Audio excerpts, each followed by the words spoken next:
Can you guys see the welcome screen? Yes, you can see it. Yep. I'd like to extend a warm welcome to everyone who's joined us live here today, this evening. My name is Dilhani. I'm the founder and CEO of Decor, and today I'm going to be your interior design expert during this webinar.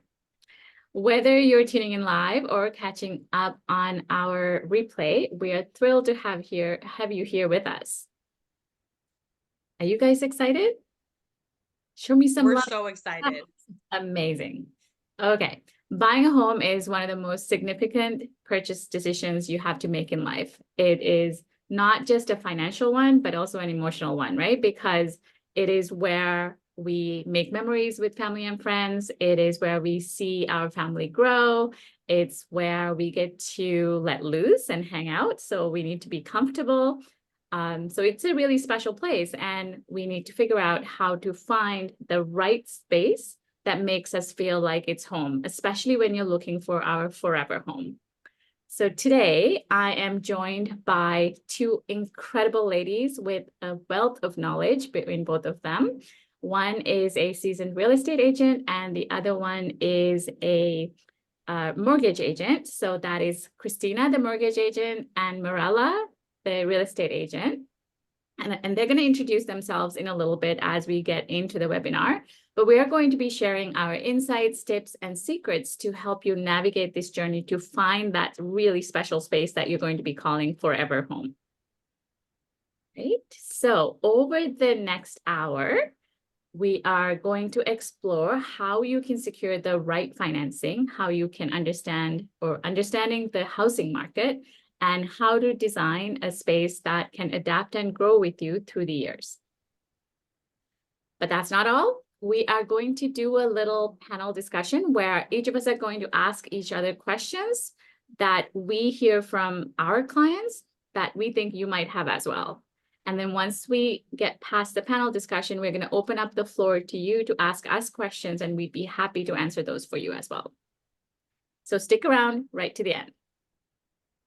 And I'm going to encourage everyone to grab a pen and a notepad because we are going to be dropping some major gems, and you're going to want to document this or come back to it later, because when you go on this journey, you will really find these tips really helpful.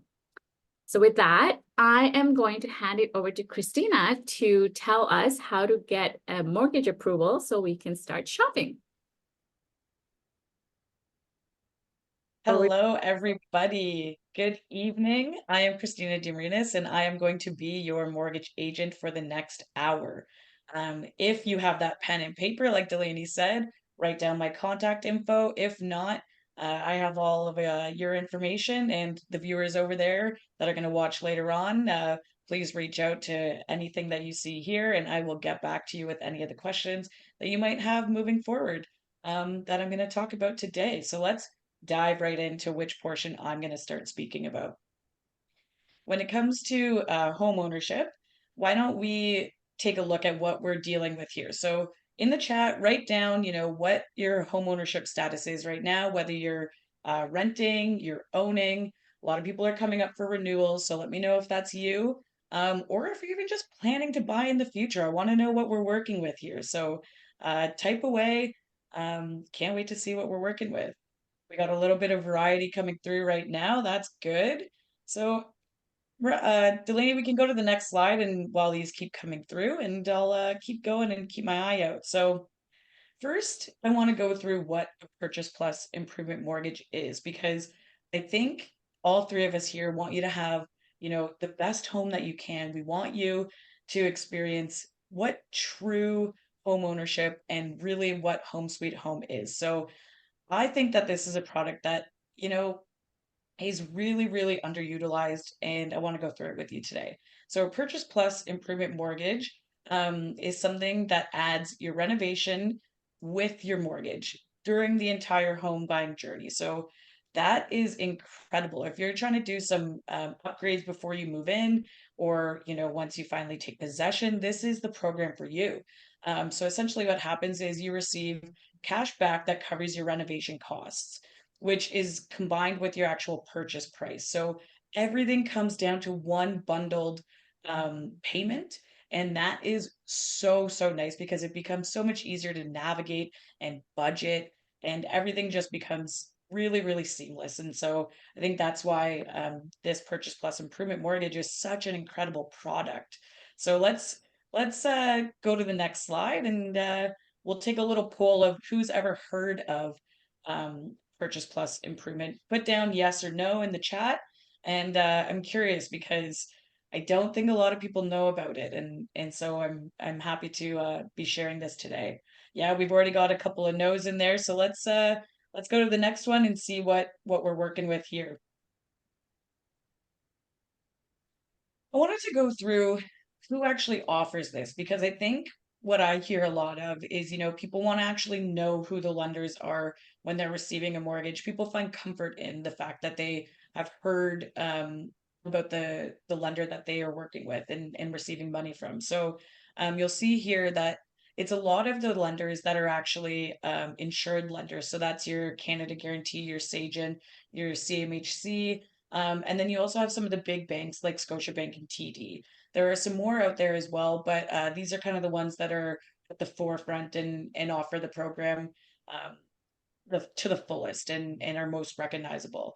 So when I'm talking about your lender guidelines here and your eligibility, I want you to keep in mind that some of these are actually including your improvement costs. So that's the first two here. And also keep in mind that the lending guidelines might change depending on what lender it is, but these are the general guidelines. So your purchase price, including your improvement costs, has to be below $1 million. Um, and that also leads to your loan to value being between 80% and 95%, also including those improvement costs. So keep that in mind while you're shopping around with Mirella. You know, you don't want to necessarily go over those things because then you're going to put yourself at jeopardy for this type of program. So your amortization is generally pretty standard with the 25 years. And this is something really important that I wanted to emphasize. So your improvements can't exceed 20% of your as is property or 10% of your as improved property value. And so I'll kind of explain what those two things are a little bit later, but this is something really important to note because you can't just go out there and pick a home under $1 million with your LTV being 80 to 95 and assume that you're going to be able to demolish the whole thing. So you have to stay within those restrictions as well. And then, of course, if you're trying to do like an investment property, which has a couple units, keep in mind it has to be under 4 units, and you would also have to occupy one of those. And it can be either a new or existing property. So these are your general guidelines you're going to want to stick with. So we'll go to the next one. And I wanted to give a little bit of an example here because I know that it's a bit confusing of, costs and things like that. So let's say that you're under that million, you and Mirella have gone out and you found a nice $800,000 home. Okay, purchase price of $800,000. Your renovation cost is going to be $30,000, which is putting us at a full lending cost of $830,000. Let's say we're going to put down that 5% down payment because that is an option for this. So we're going to take 95% of that is going to be our loan amount. That's going to bring us to $788,000, 500. And you know what? That's going to be the actual loan amount that we take away. And we're going to be including in our payments of our mortgage are going to include both our purchase price and the renovation costs. So I think that is pretty self-explanatory. And if you have any questions on that, just let me know and we can do another example as well. I know, I know, it was a lot of numbers. I have number dyslexia, so I kind of screwed up there. But you know what? Stick with me. I'm going to tell you a little bit more. We'll answer some more questions towards the end, and it'll all make sense. I promise you that. So let's go through this step by step. You're going to want to talk with me first and get your typical pre-approval done because you don't know that your home thus far is going to need a purchase plus improvement mortgage, right? You're not going into it thinking, oh, you know what, I might want to redo the kitchen. You're not thinking that. So you're going to want to get a pre-approval like the typical way. Just get it done before you even go out and find your house. After that, you and Mirella are going to go out and you're going to find yourself a beautiful home. At this point, you're gonna say to yourself, oh, you know what? That kitchen does need to be redone. Or you know what? That roof maybe needs a little bit of improvement. And this is exactly where your purchase plus improvement is going to start to, your wheels are going to start to turn. So here's where you're going to come back to me. We're going to apply for that purchase plus improvement mortgage. You're going to include some estimates of quotes from contractors of the work that you're going to want to do to your home. Um, then you're gonna, the process is gonna evolve as it will. Don't need to get into those details right now, but at some point I am gonna need some firm quotes from you because now you've started to do your work. You've landed on the contractor you want to work with. You've got those firm quotes to provide to me. And so if you remember before, I talked about as is and as improved property values. So what that means is you're going to get an appraisal on the property. And essentially what's going to happen is they're going to appraise the property as it was before your improvements have been done. And then they're also going to appraise it as if those improvements have already been done. And that's really important because that's really what the lenders are looking for, right? They're not looking for the as is. They want to know what you're going to do and how it's going to improve, their investment. So after that, um, we're going to close the property. You're going to take possession. You're going to start doing those improvements. And then once those projects of yours have been done, notify your lender.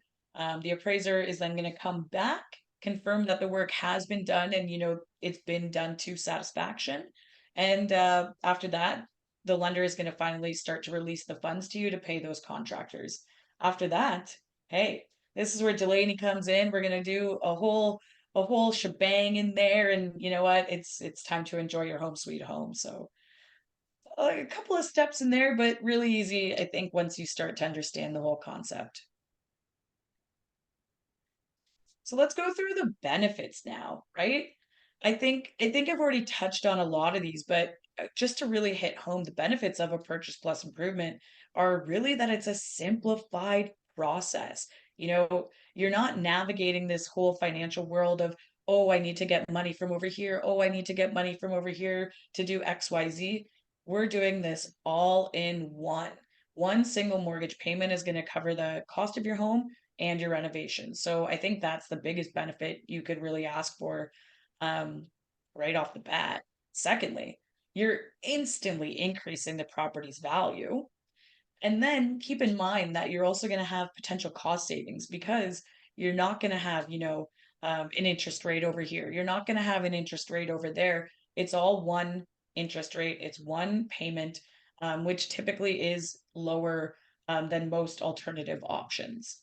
Um, to keep going down the benefits, it's just benefit after benefit, really.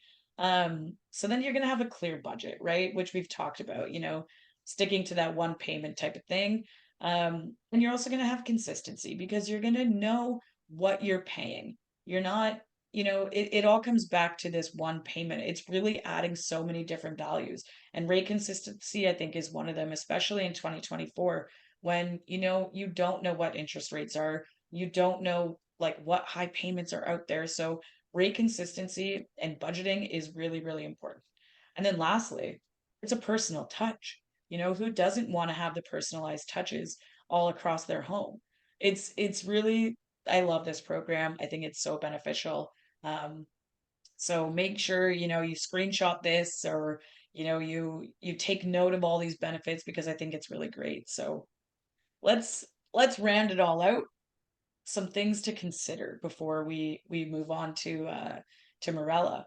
So things to consider are going to be there is going to be a time limit for your renovations. So typically that's going to be they have to be done within 90 days or up to 120 days. So that's really not a whole lot of timeline there. So you're really going to want to make sure that everything's lined up right away. Then there are some mortgage limitations, which we've already kind of spoken about with those eligibilities. And also, you're going to want to remember don't go over the estimates and the quotes that you got because otherwise you are going to have to pay for those out of pocket. Um, Another thing to consider is that you are almost always going to be required that you do have a third party contractor. Not many lenders are going to let you do the work yourself, so keep that in mind when you are looking for this product. Um, Again, you're going to want to consider the fact that when the lender does issue that last appraisal of looking at the price of your home after you've done those improvements, it has to increase in value. Otherwise, you are going to have to pay that difference. So always consider doing things that are going to actually boost, the purchase price of your home rather than uh, maybe something that might just keep it as is. And lastly, before we move away here, it's really about remember that you're not going to receive the funds right away. So the funds will be released afterwards. So if there are additional things that you are adding throughout, you may have to pay for those upfront out of pocket. So just keep that in mind. If you have questions, we have a section at the end. So please write them in and I'll make sure that I answer them all towards the end. So I can't wait to hear what Mirella and Dilhani have to say. All right, that was absolutely awesome, Christina. Thank you so much. And I always find that there's so many programs that are offered out there that clients don't even know about. And a lot of them are also afraid to ask, which kind of boggles my mind. Again, it's that fear that's uh, instilled in them. So, everyone, my name is Mirella Canavan. I partnered up with my husband Mike in 2019, and we actually formed Canavan Real Estate Group. That's our brand, but our brokerage is Remax Realty Specialists Inc., and we're actually the #1 brokerage within Peel for 2023. So that's absolutely amazing for us. Uh, we we know busy families, and we have two busy boys as well. They're teenagers now, but they come with their own problems and issues and so forth. But we definitely work well together because our mission is basically to help people go from being obsessed on MLS and House Sigma and stressed that they'll be either buying or selling their home to truly slowing down and believing in the process. And that's what we're here for. And that's why I'm here tonight to help you navigate the home buying process. So, we are going to talk about understanding the market and finding the right location. So, the importance of location. And it's absolutely amazing because when you deal with location, you're also dealing with property value.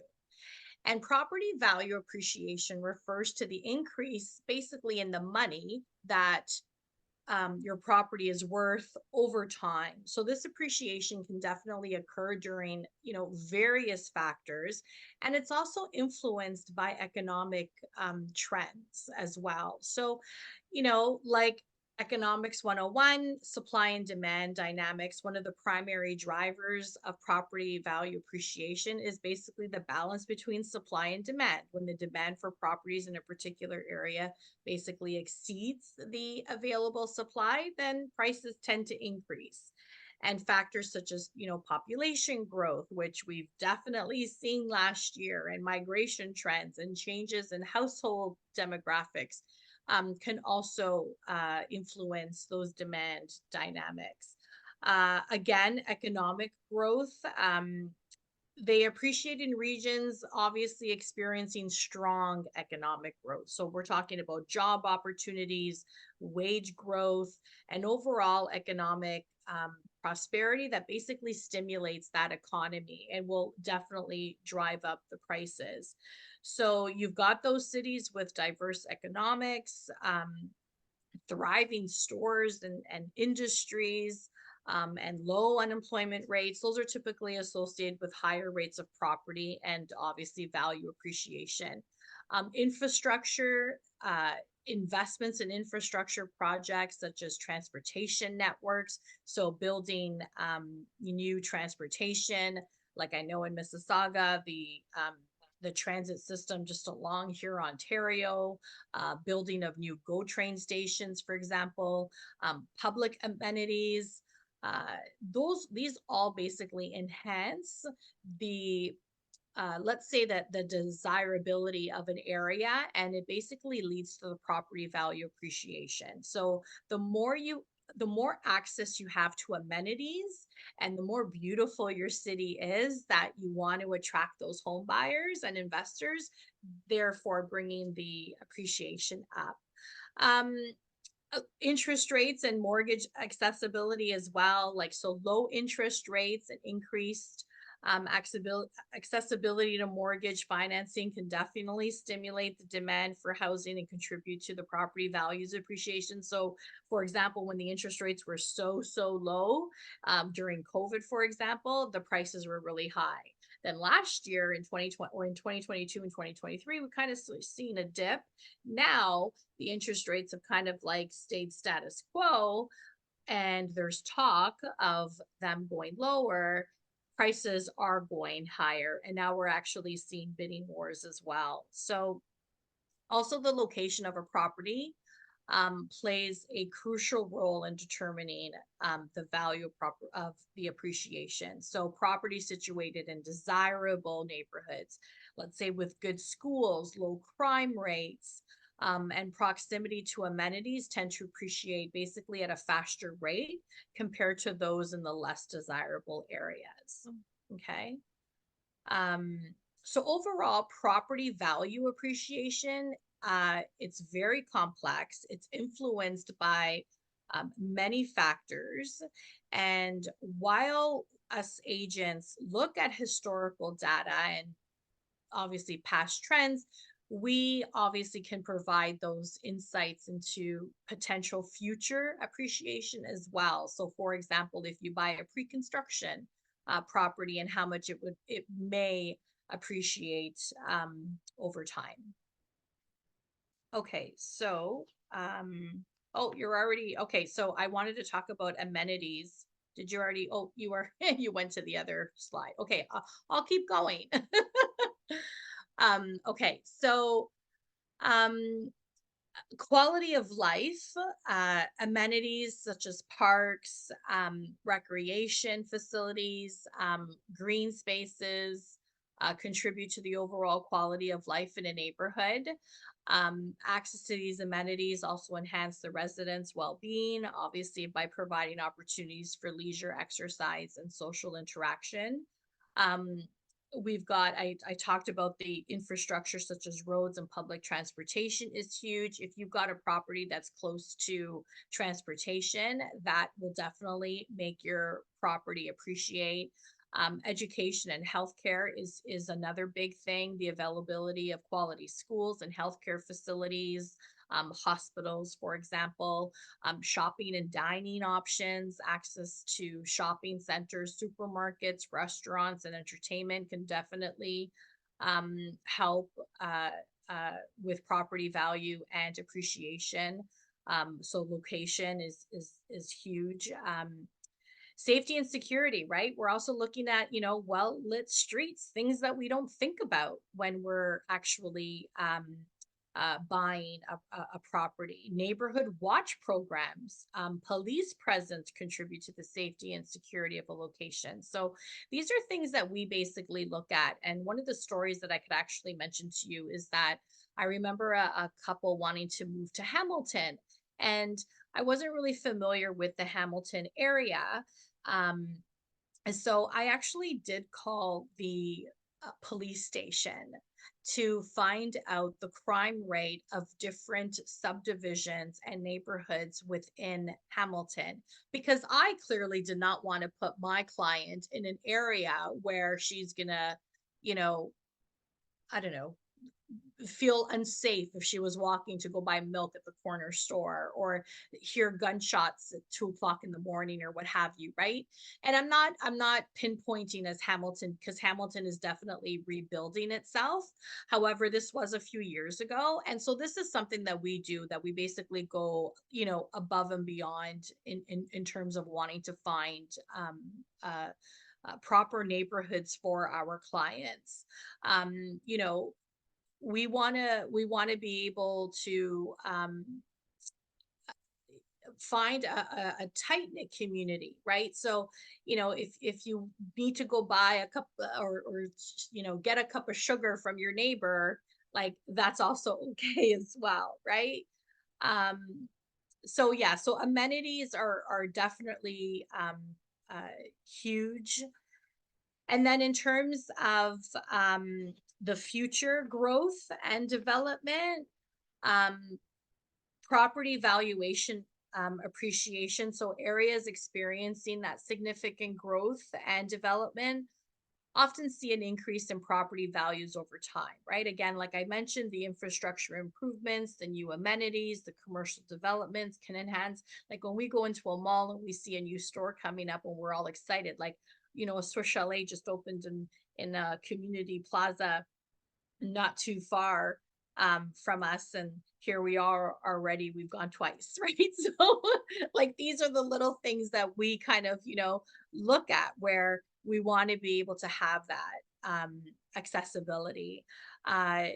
Job opportunities, you want to obviously choose a location with projected growth.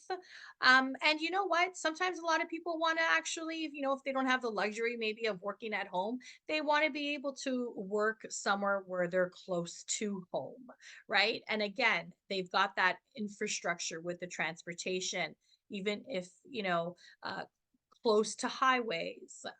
Maybe they want to bike to work, right? So we want to basically increase the convenience for residents within the community. uh you know what, I think that's pretty much it. So considering that future growth and development is definitely essential when choosing a location to buy a home. It can also impact the property values, those job opportunities, again, the infrastructure that I spoke about, the amenities, and the overall quality of life. So buyers should research and evaluate future development plans. And that's something that we basically do with our clients. But it depends on what stage of life they're in as well, right?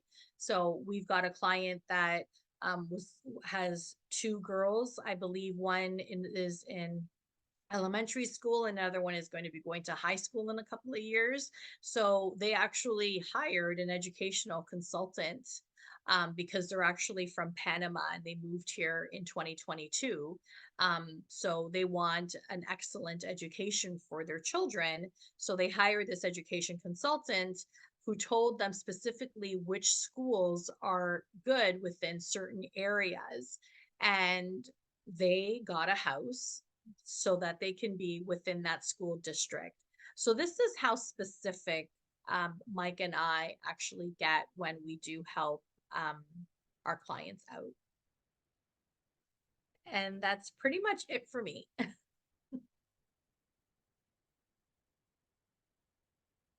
I'm on mute. I Yeah. love that, Mirella. That's what I was saying. Because I've worked with real estate agents in the past that haven't really done that kind of homework. So I love that the kind of depth that you go into with your clients. One time I bought a property that was considered a historical. It had a historical facade. So about a week before I closed was when I found out that it is not insured by CMHC and I needed to put 20% down, and I had to figure out how to get an additional 10%, I think, in my down payment for that property. And that was, I think that's really where like having a really good real estate agent makes all the difference in how smooth that whole purchase experience can be. Absolutely. And then also being a designer, you can't change Yeah, that I a know. lot of things within the property as well, right? So that must have been like a kind of like a knife to the chest, right? Well, in this particular case, we actually were able to change a lot, just because Okay. the facade was historical, but they built a whole condo tower with it. So I lived in the tower section, which allowed me to do the changes I wanted to do in the space to personalize it. But it was still considered a historical property because of the facade. Nice. Very tricky, but scrambling last minute to make up 10 to 15% of the down payment was not fun. Yeah, I absolutely. And it's think very stressful too, for sure. that was an experience where I'm like, we need to have a real estate agent that knows what they're doing and can advise appropriately, to make that whole purchase experience a lot more easier. Okay, so let me reintroduce myself again. I'm Dilhani. I am the founder and CEO of Decor. Decor is an interior design company that serves busy homeowners across Canada and the US. We primarily offer online interior design services, but we do offer in-person services across the GTA. What we do is we help our clients move past all of the design dilemmas, especially when you move into a new home, trying to figure out what doesn't work and how to deal with it, and start enjoying their homes that much faster. We take all the hassle and headaches out of decorating and designing your home so that you can enjoy it for yourself quicker. And today I'm going to talk about how to plan for that long-term view of your new home, so that you can make sure that it functions for you in the years to come. Does that make sense? So we are going to start with a question. What's the first thing you're going to do after you get your keys? This might be a little bit of a tricky question. Yep, I see some answers coming through. I'm going to get moving with some of the responses, and that way you know what you should do and you shouldn't do. So clean your house. Yes, absolutely. To all of those of you that said cleaning the house is the thing that you will do. Absolutely do that. The next one is something that not a lot of people do, which is to take some pictures of your empty space. It's amazing that after you furnish it or after you move in, you'll want to compare. After you finish your space, you'll want to compare what it looked like, and you're going to forget. And the listing photos are often staged, so you're never going to get that view either. So it's always good to take some pictures of your empty home just so that you have something to compare. And then along with that, another thing that a lot of people don't do is measure the rooms. This is the one time in your home that is going to be empty. This is before you move in, before any boxes or furniture come into the house, measure it. And now there are all these really cool apps. There's one that I use called the Magic Plan app. You essentially just, point your phone to the wall and you click and it takes a picture and it actually measures it. You do the same thing with doors and windows and it will give you a floor plan of your home. This is really helpful if you are buying an existing home. So new builds, you technically sometimes get most of the time you get a floor plan with it. But when you're buying an existing home that's maybe owned for like 10 years or maybe even more, chances are you're not going to get a floor plan. So this is an easy way to have a floor plan with you. So any changes you want to make to the home from that point on, you have a reference point. So always make sure you measure. And I saw some responses saying that you will paint the home. So this is something I don't advise you to do. It's because your paint color really comes out of your design. So if you haven't figured out what your design is going to be, it's going to be hard for you to figure out what color to paint your walls. But here's the thing. I love what I call the new home smell. And the new home smell is a freshly painted home. So I get it if you want to feel that new home smell when you first move into your home. So what I would say is in those cases, if you really are set on painting your home before you move in, choose something neutral, choose something that can work in any kind of design style that you would go with, but also be open to the idea of painting it again few months, maybe a year down the road, once you've figured out what your design is going to be for the home.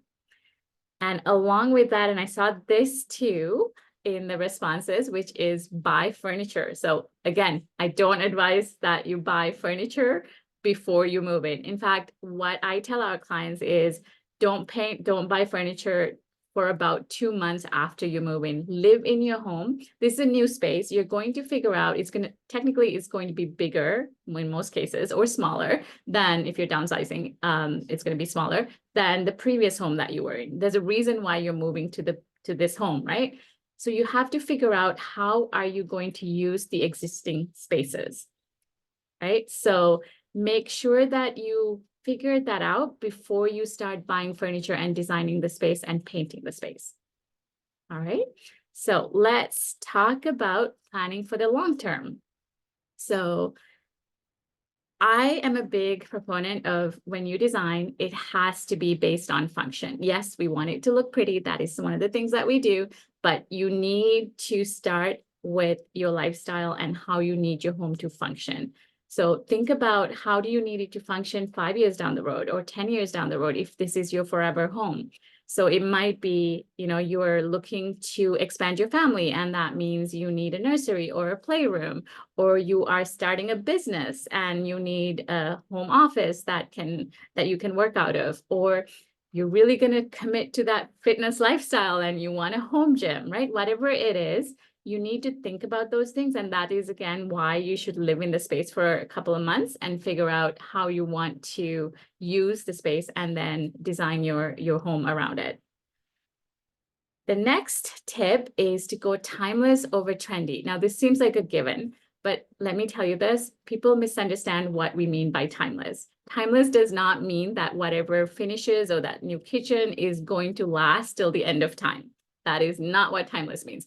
In interior design, timeless is, if you do it really well, it'll last you 10 years, 15 years max.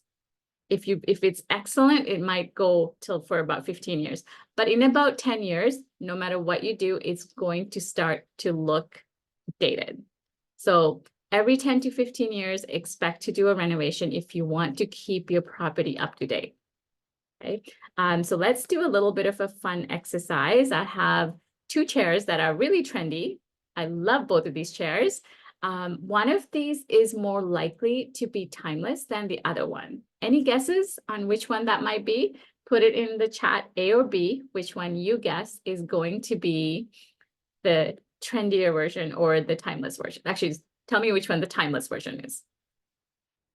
So I see that there's a lot of A's. You guys are right. It is the timeless option here. The reason is, when you're looking for something timeless, it's usually a neutral color. It has natural material that makes up the item that you're looking at. It's also simple, clean lines. Those are sort of the 3 things that you want to look for when you're looking for something that is timeless, right? And my last tip for you today is to focus on flexibility and adaptability of your spaces. It makes sense, right? This is your forever home, but change is the constant in life. Things are going to change. So your space, if this is your forever home, is going to need to adapt as things change. And that means that the guest room you have today needs to work as a workspace somewhere down the line, or the playroom that you have for the kids right now needs to turn into a workstation or a space where your kids can do homework when they come home from school. So think about those sort of things that are going to come down in 5 years, 10 years, and make sure that your spaces are adaptable to function in the way you need further down the line. And there are a couple of things, or one thing that I would advise against, and I think Mirella will agree with this.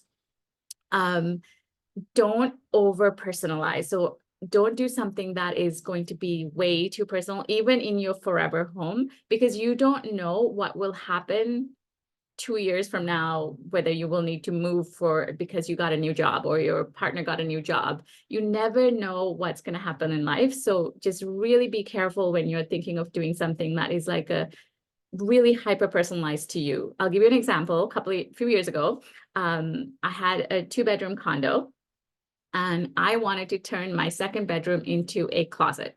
I imagined 4 walls of hanging space, this big, huge island with drawers, a bench, a chandelier. I had it all figured out.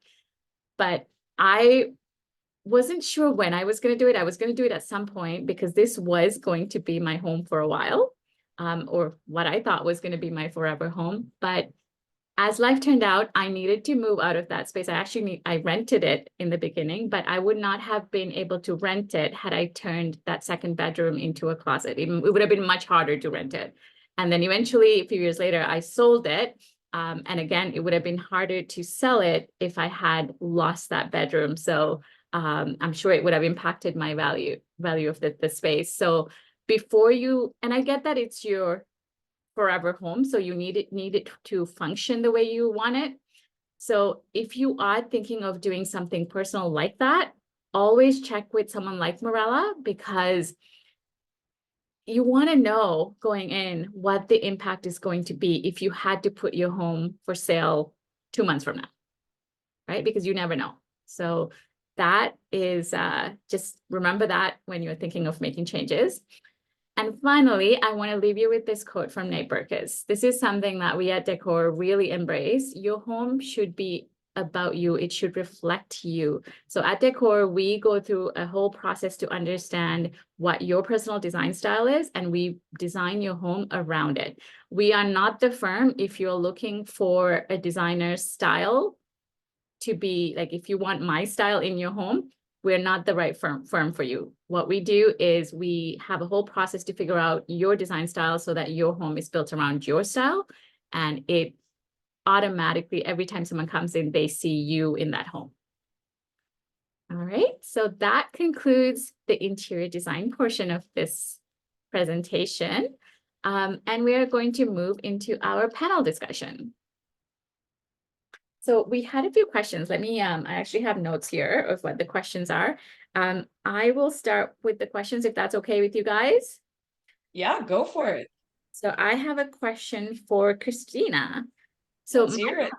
my clients are often new homeowners who have just moved in, and they struggle with, like, they've just spent all this money buying this new space, and now they have to furnish their home, or the renovation part I think we covered with the mortgage option that you talked about.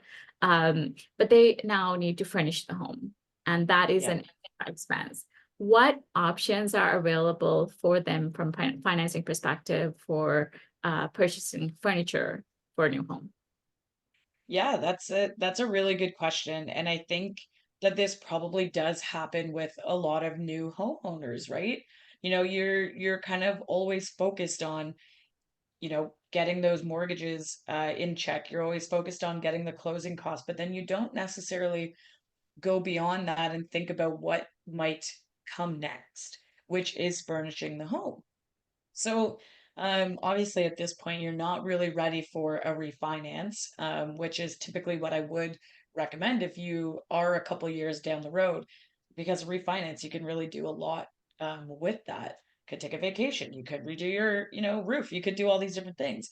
But you're asking about a new homeowner. So really, I think the best thing that you could do is take out a home equity line of credit. Because I think you're going to have some equity still in your home. You're going to be able to use this for so many different things. And it's not necessarily like you're going to go blow the whole line of credit right away.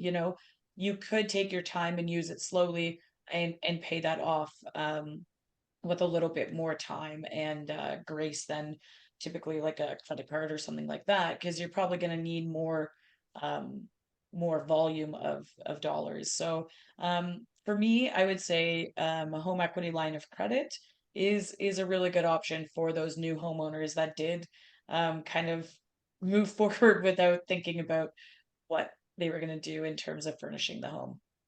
I love that. Yeah, I think that's a great option. Thank you. Yeah. All Happy to right. help. Do you, Christina, have a question for either one of us?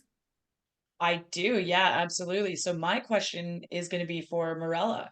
And you kind of touched on this, but I don't know if you maybe have like something else you wanted to add, or if you had like a different spin on it. But in Hmm. your experience, do neighborhoods typically evolve over the long term? And more specifically, like, are there patterns or changes that homeowners should consider in their long-term plans? Like you had mentioned Hamilton, right? So I'm wondering if there are these kind of patterns.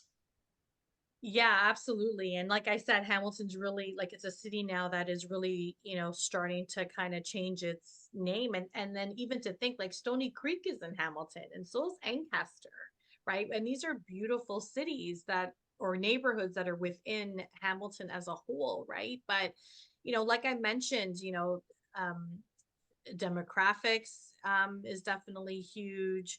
Um, the economic, which, leads to the infrastructure.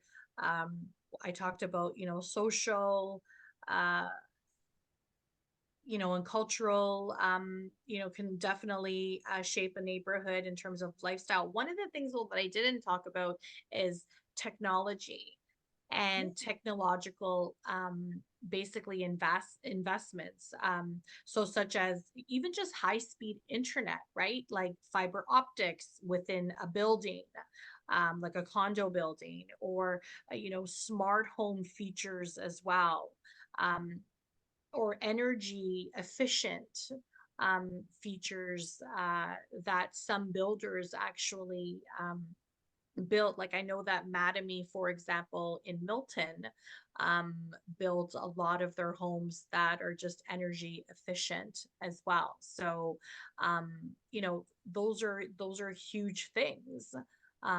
You know, and again, that's in Milton, for example. So that's the community within Milton, right? So yeah, we all want the best neighborhood, but we definitely have to do the research as to where we're gonna live. And let's face it, right? Like no neighborhood is going to be like 100%, perfect, right? There is going to be crime, wherever, in certain areas, or what have you, right? Or just when you think that a good, it's a good area, and then all of a sudden there's so much crime in it. Like things change, right? But we're here to obviously help our clients find the location so that they make the best decision for their family and home.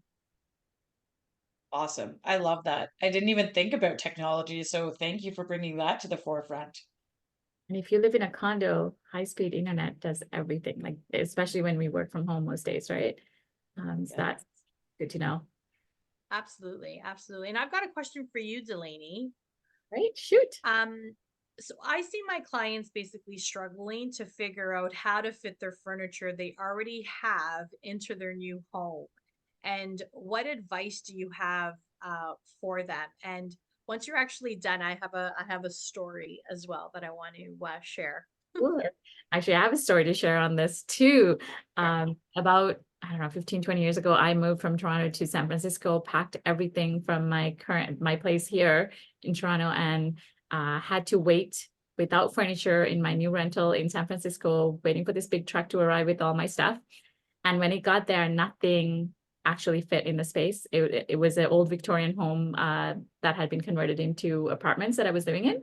And it was impossible to bring the furniture up. I think the movers actually wanted to kill me. But yeah, this is a common problem. So I learned that like 20 years ago when I did that.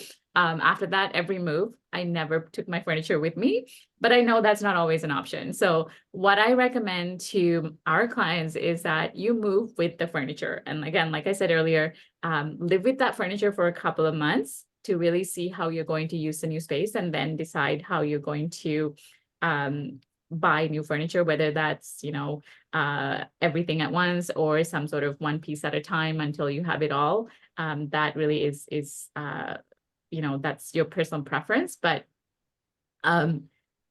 it's okay to live in a space for a couple of months that doesn't have everything perfect, right? So expect that your new space will not, like the furniture you have will not work in the new space. Because I think that's I think a lot of people go in expecting the sectional they have from one home to fit in the family room of another home. And that, it's not the same size of a space. So chances are your new space, your new family room is going to have different dimensions and different scales. So you are going to need to purchase furniture at some point. So especially if you want your home to be functional sooner than later, you'll need to buy that furniture sooner than later. And the good news is you can sell your existing furniture, right? You can sell it. And so it's not, you're not being wasteful. You're giving it to someone else to use because someone else who has the perfect space for it will be able to use it. So yeah, that's what I would say. And I'd love to hear your story. Well, it's funny because so Mike and I, it'll be 23 years this September, and like, we got married at 2025. So it's funny because you're so excited, your first property. So we didn't really have anything to move from our parents' home other than our clothes, let's say. So we had to go buy furniture. So again, with the whole measurement, because we bought off of a builder, we didn't, I can't even remember, we didn't even think of looking at the floor plan to look at the measurements. Anyways, our couches were huge compared to our semi-detached, living room, and our table, it with two leaves, it actually expanded to 12 feet. So yeah, it was big. It fit. It was perfect when we had people over, but it was really that like countries. Now this is, we're talking like, 25 years ago, that country style, which something that I would never, buy right now, right? But yeah, I totally get it that um furniture is huge, and if I too had to move again, I don't think I'd bring anything that I have in this house with me. I'd say, Mike, we're gonna buy new furniture. I want a new bedroom set or what have you, right? So yeah, I totally get that. Um, we actually measure, so when our clients purchase a home, one of the clauses that we actually put is that they're able to have 2 to 3 revisits within the clause. And I always bring our digital measuring tape with us so that we could help our clients measure the walls for furniture placement and so forth. Because that's one of the scheduled visits that we basically do, is so that we could measure the walls for our clients, right? So because you want to do that, the measure around the listing is fine, but we still want to do it for ourselves. Yeah, you actually reminded me of two really important points. One is on new builds, measurements change all the time. So you really have to be careful about buying furniture before you move into your new build. That goes especially true for condos. I think condos are notorious for like changing the dimensions. And then also your style evolves as time goes by. So Yeah. what you have as furniture 10 years ago is probably not what you are into now. So it's, but someone else's. So let it go, give it to them. And the other thing that I personally have been doing is I like to say that I collect real estate. So every time I move, I rent the previous property and I rent it with furniture. And that way I can actually get a better tenant and I can get a higher rent as well. And I've even sold properties with furniture, and you obviously get a higher purchase price and you're not incurring the staging expenses and all that. Absolutely. It's huge. Yeah. Love it. Huge. Yeah. So lots of extra gems there, I think. That conversation. Well, that's what we're all about, right? It's the being practical. Another story, I remember showing a property to a client in Waterloo and Cambridge area. And so obviously when you're looking at something on MLS, unless you actually look at the map or the Google map, you're not going to know where it actually is situated within the street, right? So this property was a corner lot, and she had 2 little girls. One was still in the in like a car seat and maybe like a 3-year-old, let's say. And so it was summertime and the city was actually digging on their city side of the property. So there was pylons everywhere and all that stuff. So one of the things that I mentioned to her is that, you know, you can't just be in a corner lot with lights and so forth. You can't just have your children outside to play, right? You always have to be supervising them. It's not even the point where you could actually just watch them from the window, right?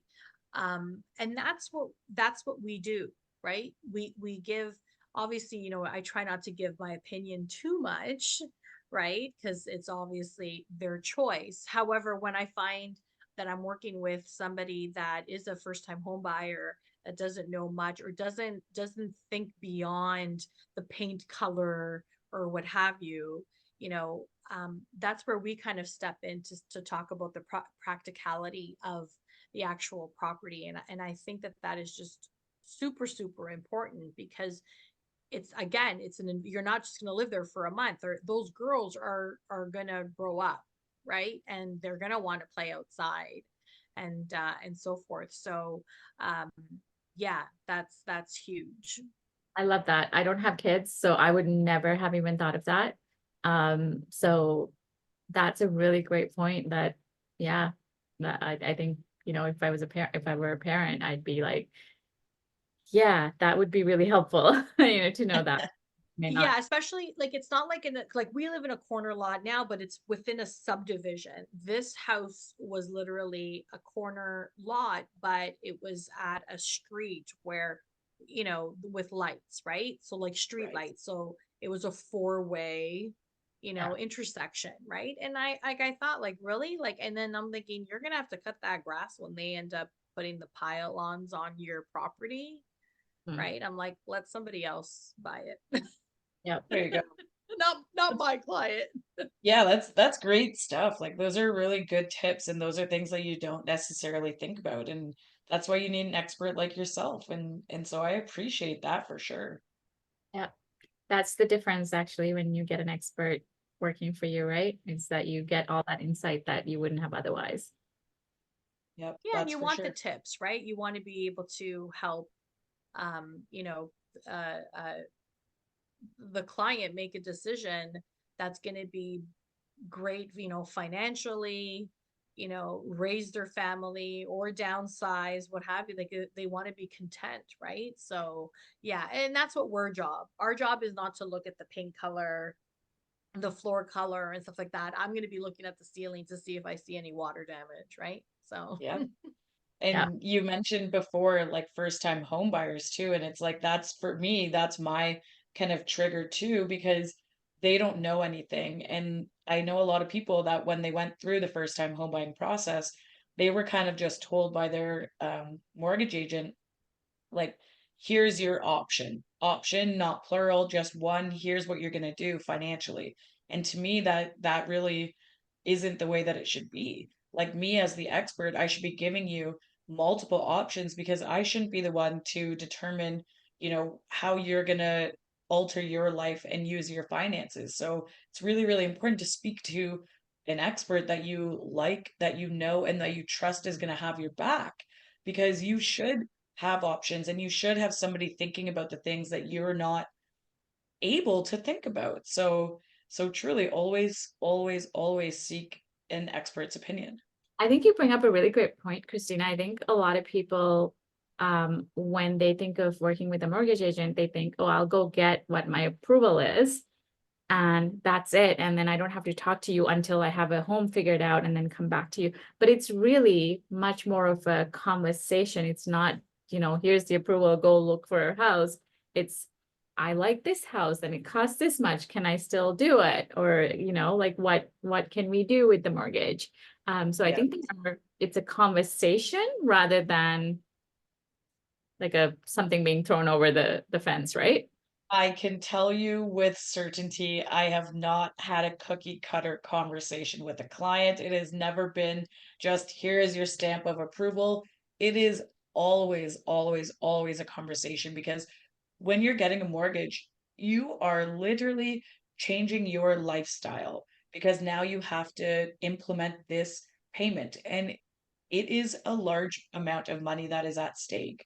So, like for me, I'm like, I'm never gonna alter your lifestyle in a way that you're not comfortable with. That's not my role. I literally always say, like, if somebody were to try to mess with my lifestyle, like, no, thank you. I like my lifestyle, so why would I try to alter somebody else's? It has to be a conversation. It can't be, them telling me what they need and that's it. And it can't be the other way around either. Like, it has to be a conversation. It has to be, worked through, and there has to be options. Yeah, and I'm often surprised too. Like one of my pet peeves is that people spend so much money. This is like the biggest investment in their life to buy this house. And then they live in it for, I don't know how long an average person has a home for, but most people, once they get to their forever home, they're in there for like 10, 15 years. But they don't take the time to furnish and decorate properly. They don't hire a professional because there is this misunderstanding or myth that interior designers are really expensive. You need like a $200,000 budget to hire them. And that's not true. Interior designers come at different price points, just like everything else. And if you, like, I personally believe if you can afford a home, you can afford to hire an interior designer to help you create a home that actually works, that functions, that makes you feel great to be in that space, right?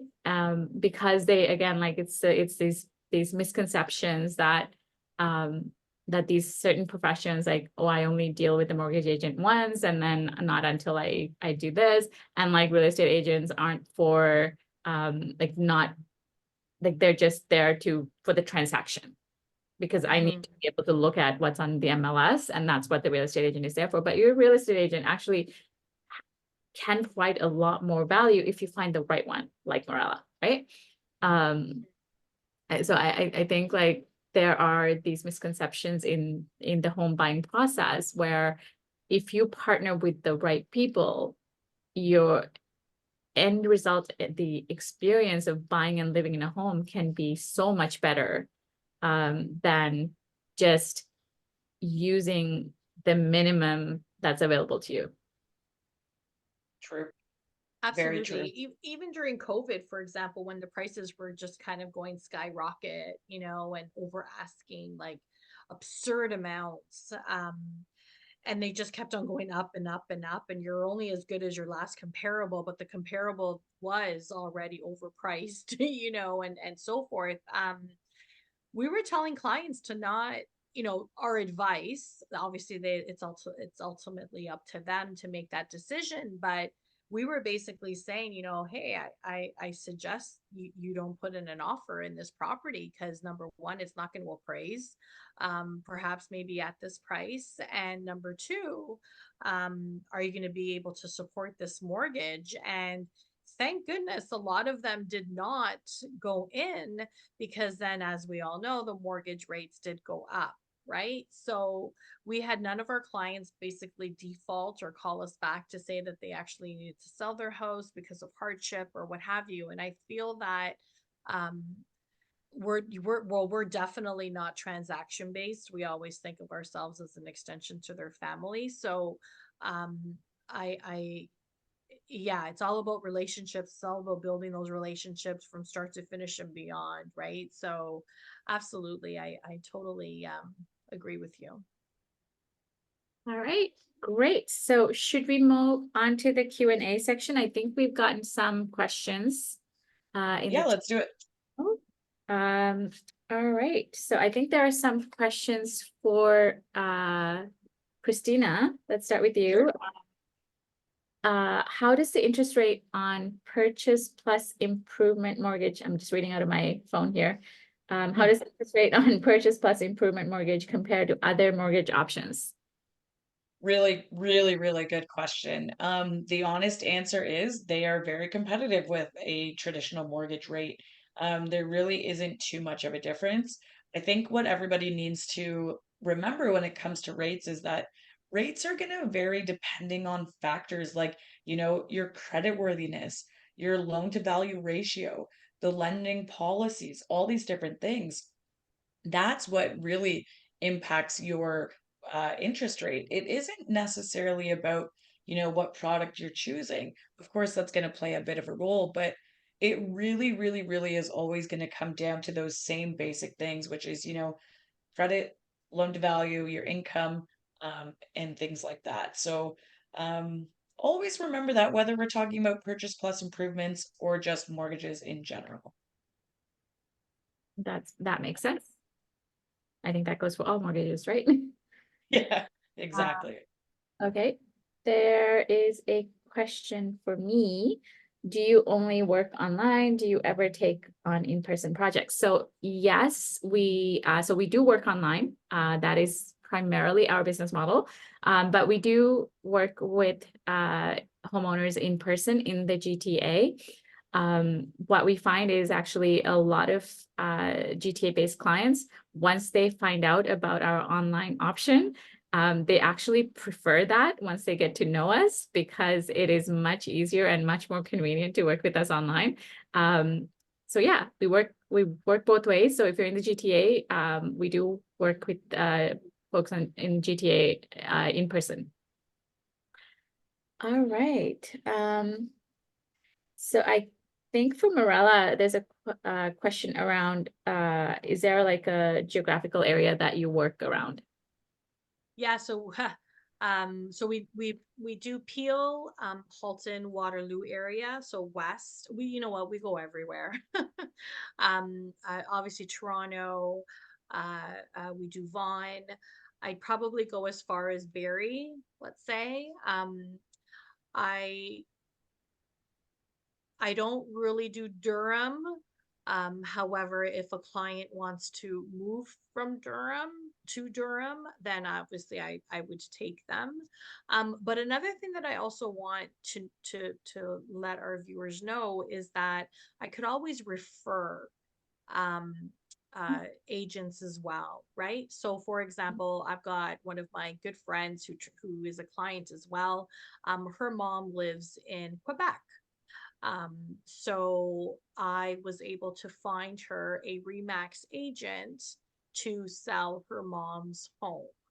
Hmm. So I also have somebody within the cottage area, or if someone wants to move to Calgary, let's say, or British Columbia, what have you, I can do that as well. I could refer an agent out in those areas, and I'll do that due diligence of finding out and kind of screening them to see if this is a good fit for the agent and the client as well. But primarily, I do more, let's say, Toronto, Peel, Halton, Waterloo area, Love that. and Vaughan.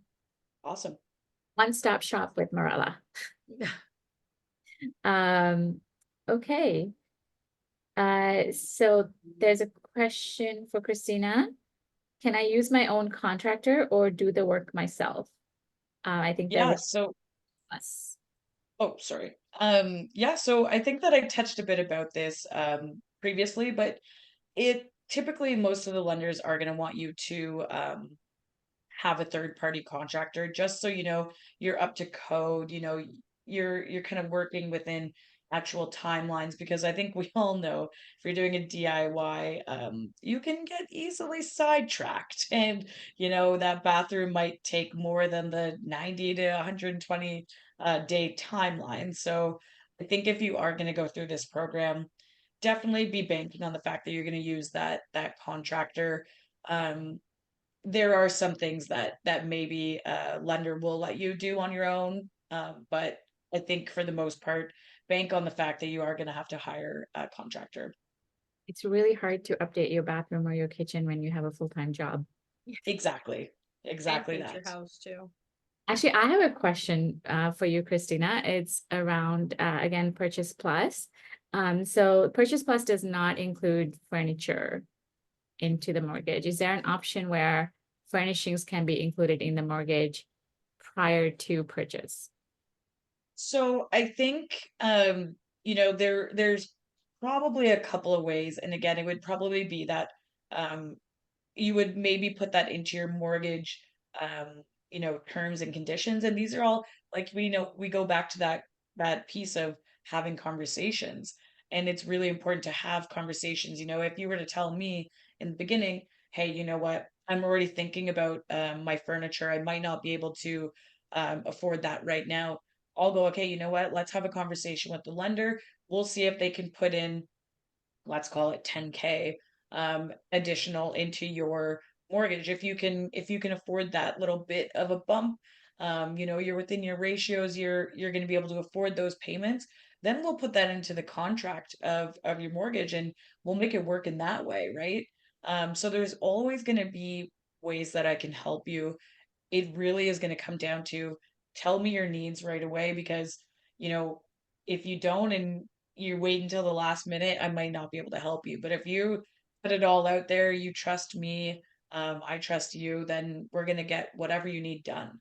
That's really the end of it. I'll do anything and everything for my clients. So uh, hit me with your needs. Yeah, actually, this reminded me that time when I bought that historical the heritage property, and I had to put in the extra money that I had saved up for furnishing and renovating the space into the down payment. I remember going back to my mortgage agent at the time to get a little bit of extra money, and I think we came up with like 25,000 or something like that to help the furnishings. Yeah. Yeah, for sure. Okay. Well, related to that, there's a question um, around how much would I need to furnish a new home from scratch? Great question. There's a lot of factors that go into the response to that. So I tell our clients that how much you will spend on furnishings will depend on, one, the size of your space, two, how you plan to use the space, three, your style. So certain design styles are more costly than other styles. There is a fourth one. Now I can't remember. It escapes me. But there are a bunch of these things that go into determining how much of a budget you will need to, if you're furnishing everything from scratch. So I think it is really hard for me to give you a number. Something like 10% of the purchase price, I think, is like probably a fair amount. It is going to be more than what you think, because when I think of furnishing a space, I'm thinking like the accessories and everything included. And also, like, when I say 10%, it's hard. I would probably say 5 to 10%, or maybe more than that. 5 to 25%. Depends again what your style is. What your generally what, like, are you going to shop at Restoration Hardware, or are you going to shop at StructU, right? So two different price points for a sofa, for example. So there are a lot of different factors that go into it. So anywhere from 5 to 25%, I would say. And I think there's a follow-up on that someone else asked about how much on average does it cost to furnish a living room? This one's a little bit easier, but it is a huge range. So because we do so many of these specific rooms, typically for us, we're looking at somewhere between 10 to 20,000 for an average size living room.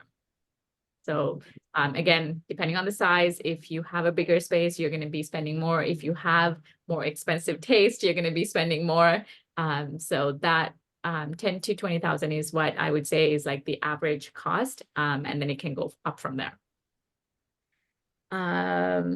Cool. I think there is one more question for Christina. Can I use a purchase plus improvement mortgage for structural renovations or only cosmetic upgrades? That is a really good question. It actually covers both. So if you, like I had mentioned before, like if you want to do that roof repair, foundation work, whatever it might be, construction or structural wise, all good. Let's just make sure we get those quotes in. And same with the cosmetic upgrades, which would be like the kitchen remodeling, as we already spoke about, the bathroom repairs. It really can be either or. Again, It might be lender dependent, but in general, you will be able to do both structural and cosmetic repairs with the program. Okay, I think that's all of the questions we have for today. So we will conclude this presentation with we're going to talk about how you can work with us. So I'm going to ask Christina to go first. Yeah, absolutely. You know what? If you're trying to get into contact with me, please visit my website, christinademarinis.ca. In there, I have a bunch of things that you can kind of read through, what I offer, everything like that, as well as a place that you can book a meeting with me and let's get your questions answered. Let's get you these purchase plus improvement mortgages or any mortgage for that matter. I'm happy to help you in any way. And you can do that at my website. Fantastic. Okay, let's hear from Mirella. Yeah, so you could, I'm on social media, so you can find me at Canavan Real Estate Group. You can find me on Instagram, Mirella Canavan _realtor. The easiest way is obviously to pick up the phone. And so if you look up Google Canavan Real Estate Group, you'll find my telephone number, or you can shoot me an email at homes@canavanrealestategroup.ca. Fantastic. And if you are interested in working with me or Decor, my company, you can go to decor.com and schedule a discovery call or an introductory call. There is absolutely no obligation for you to hire us. It is more of a brainstorming session to see what you're looking to achieve. It's for me to understand what you're trying to do and then see how we might be able to help you create your dream home. Or if it's not something that we can take on, we can refer you to somebody else that might be able to help you bring that vision to life. So with that, I want to thank you all for joining us. This has been wonderful for us to share our knowledge. I hope it has been really helpful to you. And I hope you reach out to us and see if there's any way we can help you. And I think that's it. Have a great night, everyone. Thank you, Bye, everybody. everyone. Bye.